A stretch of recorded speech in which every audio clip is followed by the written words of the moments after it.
Tip number 6, so I already covered, that's doing something interactive. Use giveaways. Al brought a few things here, but if you want to do something with that they can take away that has your logo and your phone number on it. Don't forget to put, do most people put their phone number on the stuff that they order from you? Yes. Because if your phone number's not on it, then they might remember you, but they might not remember your phone number. So you want them to have something that's going to have a long life that's going to remind them of you. If there's a product that sort of goes with your business, for example, I worked at Wanda Hospital for a long time. We used to do things like little pill containers, or we used to do a pen that looked like a syringe. What else? Those little bandages in the little boxes. Hand sanitizer. Yeah, stuff that goes along with medical is what the kinds of stuff we used to give away at Expos when I was at the hospital. And that makes sense because you want them to remember you. So if you're in financial planning, like Greg, you might want to do little piggy banks or something. You know, something that has to do with money. So, you know, that's my recommendation. If you can, see Al. Al's got a whole variety, and I'm sure you know people who are in that business are really good at helping you pick out something in your price range that makes that's going to help you stand out a little bit at the expo, and people will remember you from that. So look at doing that. And then you can either do a drawing, you can play a game to give away your stuff, but don't just put it all out there and let people grab it. Make sure that you interact with them. And, you know, would you like a pen? Would you like? I have pens out here. I have a notepad. Oh, would you like one of my notepads? You know, you try and talk to them, get to know them, find out how you can help them, which takes me right into tip 7. Be professional and friendly. You want to reach out to them. You don't want to act all shy. So if you're training your staff, if you have people who are working for you at the booth, because you don't want to be there all day long every single day, train them to stand up, not sit behind the booth. I mean, sometimes you have to eat at your booth, but if you do it, what I do is I hide behind my booth and grab a quick drink of water or something like that. You don't stand out here eating. You don't talk to your buddies, your friends, your colleagues. You talk to the folks who are coming by. That's what you're there for. You're there to meet them, not find out what happened, you know, last night at, you know, with somebody's date or whatever. You know, that's not professional.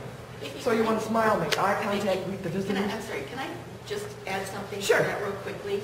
If you are not the person who's going to be in the booth for the whole time, if you've got staff, make sure that you train your staff and teach them what they're supposed to do. A lot of people, if they're not, you know, they're not really invested in promoting the business at the expo. We see a lot of people who are just sort of hanging out and eating and, you know, sitting in the chairs chatting and then duck out before it's over. And so it really, your investment, you're not getting the most out of your investment. So really train your staff, give them very specific instructions on all of the things that Vicki's telling us about today, and make sure that they know that you've got a big investment in this and that you expect them to be there selling your business, not just being there. Exactly right. Yeah, nobody's going to be as invested in your business as you are, but you've got to train your staff to realize, like Jen said, that this is a very important way for you to draw in new business, and that you expect them to. I find it helpful if you give them a mission, like, hey, we need to collect email addresses from everybody to put on the email blast list or something like that. That seems to be effective. And that's one of your main purposes too, and I can get to that later, but I can talk about that now too. If you want to collect information, that's your goal. For most of us. If you're only there to be a face in the community, that's a little different. But most of us are going to be there because we want to meet potential clients. So you want to gather email addresses or some kind of information. So that's where your fishbowl comes in. If people have business cards, you get those. If they don't, you make up little drawing slips that have their name, their email address, and their phone number. If you win, I'll call you, but you want your email address too, so you can add them to your email list. So that's a good idea, is to let your staff know who are working there that I want you to get, you know, so many numbers of email addresses today if you can. Work on getting, 20 or whatever. And sometimes they'll ask for a promotional product, and my comeback is out, well, I'll trade you for your business card. Right, So, yeah, get something back, don't just give it away. Don't give it away free, because that stuff costs you money. So why would you just want somebody to come through and, you know, take all the stuff you got off your table?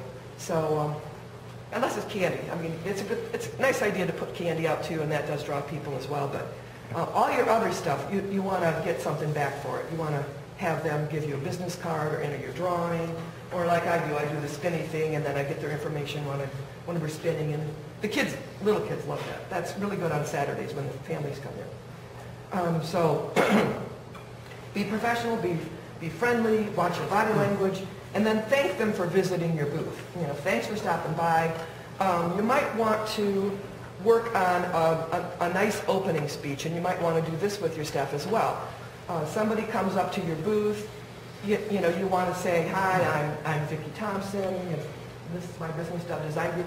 You know, what are you doing at the Expo today? What are you looking for? And try and find out what their goals are in being at the Expo, and see how your business can help them with some problem they have. That's the whole idea with an elevator speech or anything like that, is that you want to try and get some information from them, enough information from them to figure out how you can be helpful to them. You don't want to start out with, you know, I do this, I do that, I do this, I do that. You know, they might not be interested. You're better off to find out something about them and find out what their needs are. So teach your staff or train your staff to do that, to work on an opening speech, what you're going to say to them, asking them about themselves or their business or whatever. On the night of the black tie, most of the people there are businesses, so you're going to maybe approach them a little bit differently than you would just, you know, mom and pop coming with their kids to have some fun. So think about that too, how you want to approach that. Actually, black tie night is kind of a different challenge, and sometimes what I do on black tie night, or a lot of times what I do, is I offer something a little bit nicer. I think a lot of us do.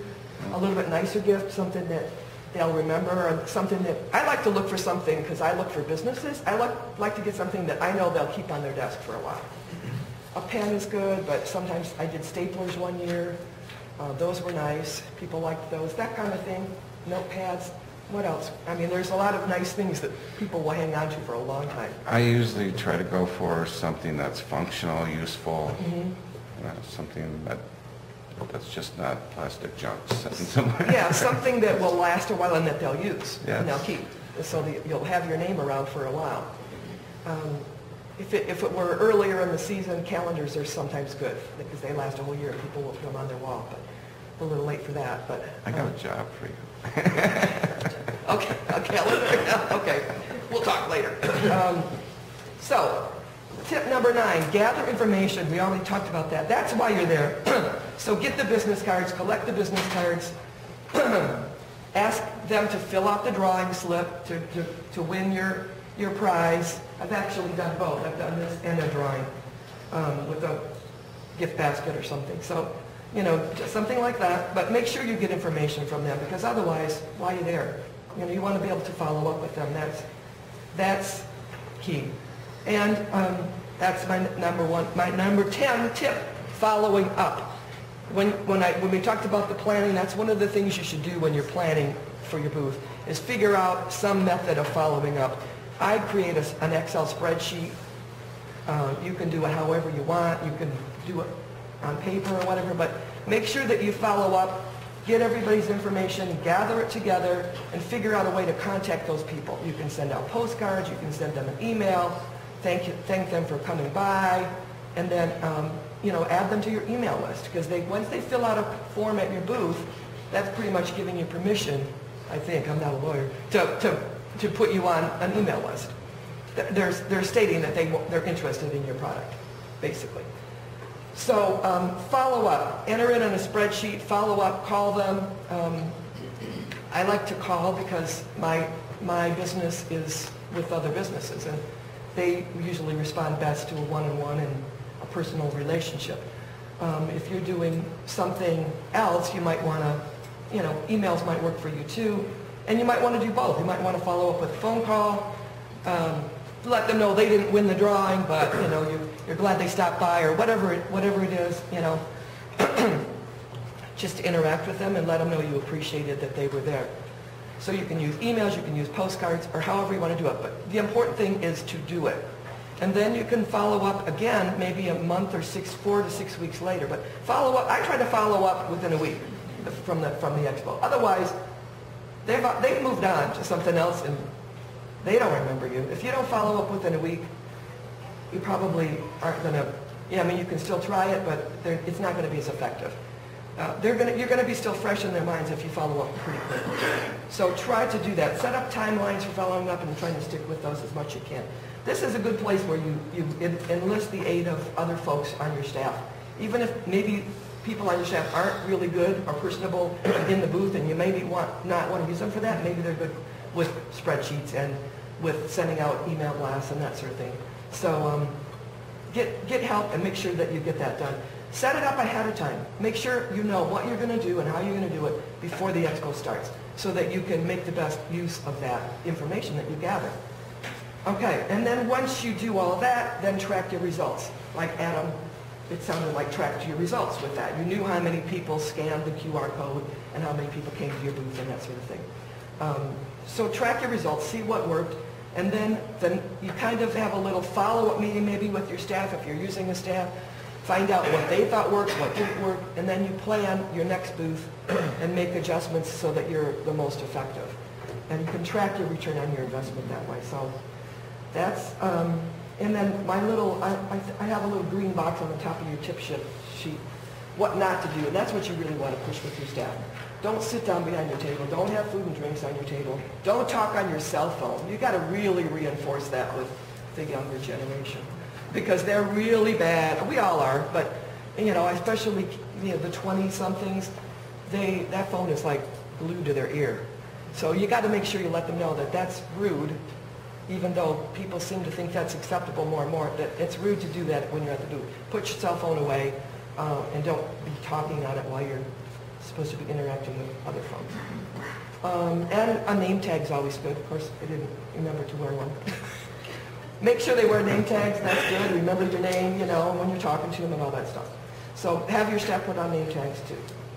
And that is about it. If anybody has any questions, I'll be happy to answer them.